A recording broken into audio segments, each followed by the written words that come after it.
Hey, it's Roy Newgate, and we're back with another One Piece chapter review. And it's been a while. It's been like I don't know, a little bit over a month since I did one of these. And I guess as some of you may know, it's because I was away. I was in Kenya for the last 5-6 weeks. So yeah, I tried to find some time to record and maybe do a review or a few videos over there, but it just didn't work out. So I just figured I'll wait until I get back. But yeah, now that we're here, let's get right into the chapter. The chapter starts off with the cover page, and we see Roger and Shanks and Buggy, and Roger's, it's kind of like a goofy kind of atmosphere with Roger running away from a line that he had just like drawn on with a marker. So, it's kind of nice to see something like that, something new. But one thing that I was thinking about is the fact that we haven't had a cover story in a while, and we had the Beige family cover story for a while. I think it was like 28 chapters or something. So yeah, I'd be really interested in seeing another cover story covering another part of the One Piece world, or another storyline or plot line that we haven't gotten much exposition on. But other than that, the beginning of the actual chapter, we see the Minks, specifically Neko, Kara, and Wanda standing over Parasparrow's defeated body. And I think this kind of emphasizes the fact that these guys that have been defeated, they're not going to get back up. Like, this is the end of it. Now we're getting into the higher tier fights. Like the Toby Roper defeated, Jack is defeated, and those are all gotten their full exposition, and we're moving on now. So the thing about that is though, is like as far as Parasparrow goes, I think the one thing about him is like the fact that he took initiative, and he actually went onto Onigashima, even though the rest of the Big Mom Pirates were all like staying back and everything. And I guess it didn't make too much sense that that they didn't just follow his lead and get onto the island. But everything starts to line up when you consider the fact that Parasparrow was probably the only one of the Big Mom Pirates that had plot purpose on this island. The whole thing with Pedro and everything, and how the Minks wanted revenge on him. I think that starts to make it feasible. But then it makes you wonder, what are the other Big Mom Pirates gonna do? Like Daifuku, Smoothie, all the rest of them. Like, what's their role in this? Like, are they just gonna be doing cleanup duty? Like once Big Mom is defeated or something like that? Because when you look back, Marco said that once they get back up here, this era of ours is gonna look a lot different, and you would think that implies that the Yonko will be defeated. So yeah, it really makes you wonder what their role is moving forward. But yeah, I guess we'll see eventually. As we transition to the lower floors, we see that the surrounding area is starting to crumble, and this is the direct result of Luffy and Kaido's Conqueror's clash. And this really emphasizes the magnitude of these clashes, because pretty much the whole island is feeling it at this point.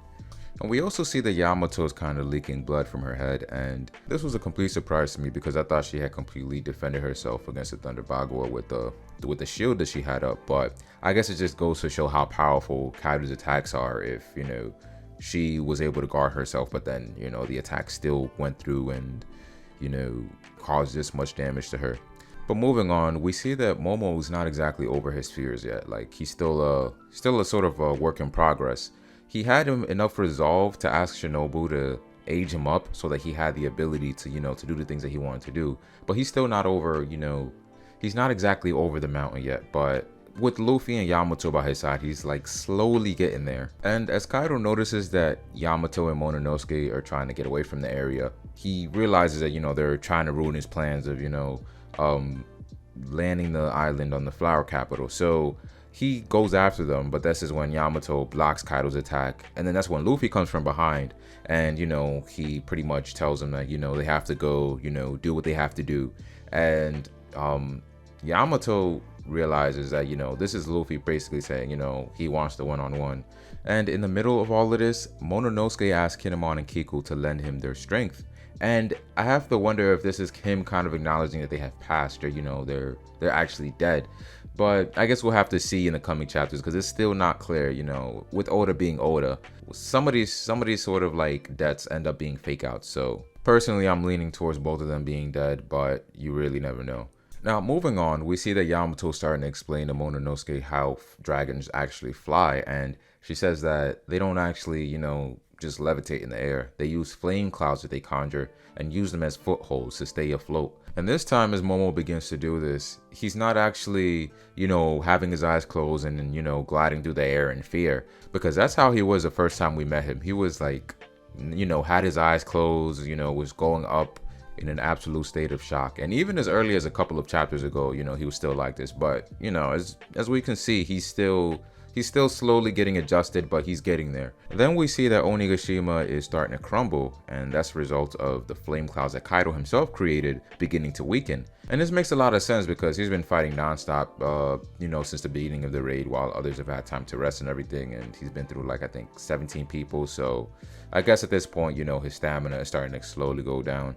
But at this point, Momonosuke is given more instruction by Yamato that they have to act quickly, because even if Kaido is defeated and the island just falls on a flower capital, that everybody's gonna die regardless, especially because there's all this ammunition on the island and all this gunpowder and everything. So it's pretty much become an even greater race against time than it was before, with all this, taking into account. And I think she says there's only 5 minutes left until this happens, so there's really no time to spare with this. And he has to learn, in this very moment, he has to get over his fears completely. He has to be able to create stronger flame clouds than those of Kaido's that are weakening, so this is one of the biggest tests for him in this series. And it'll prove to be one of the most pivotal points in this battle overall. So I guess we'll see how he overcomes everything and manages to do this in the coming chapters. And I guess another thing to point out is the fact that there's all this ammunition and gunpowder and everything on the island. If it lands, it won't just be the flower capital. It might as well be the entire island of Wano, that'll be affected, like all the citizens on there. Like, it's just a huge bomb at this point. So I think this is why Oda introduced all this extra component of how big the danger is right now.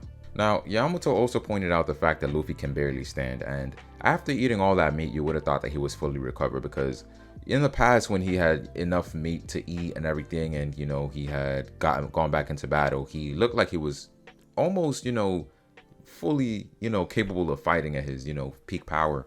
But the fact that this was pointed out, it makes me wonder what other element is Oda going to introduce for Luffy to be able to get the victory. Because the fact that he's in this state, and he's going up against Kaido of all people, so it's just makes you wonder, why hasn't he used Gear 4th, other than the fact that he used Gear 4th when he was entering the when he was getting back on the roof to attack Kaido. But every other point he hasn't used Gear 4th since he kind of ran out of it in the moments before chapter 10:10. And the fact that he hasn't used it by now, and we know that his state is like this, makes me think he's just completely incapable of getting back into that form. But I guess we'll have to see. Maybe he has something else up his sleeve, or maybe Oda has something up his sleeve as a way to resolve this battle that no one sees coming. So yeah, we'll see how that all plays out. And now we go to the live floor, where we see King is basically attacking everybody. Enemy and ally are all feeling the effects of King's rage. And it appears to be that he's in hybrid form, but I'm not exactly sure, because it's only his arms that are transformed. So this could kind of be like how Marco, sort of transforms different parts of his body, but isn't in a full hybrid. But we see that his attack is so strong that Zoro was propelled across the room, or the live floor, and he meets Frankie.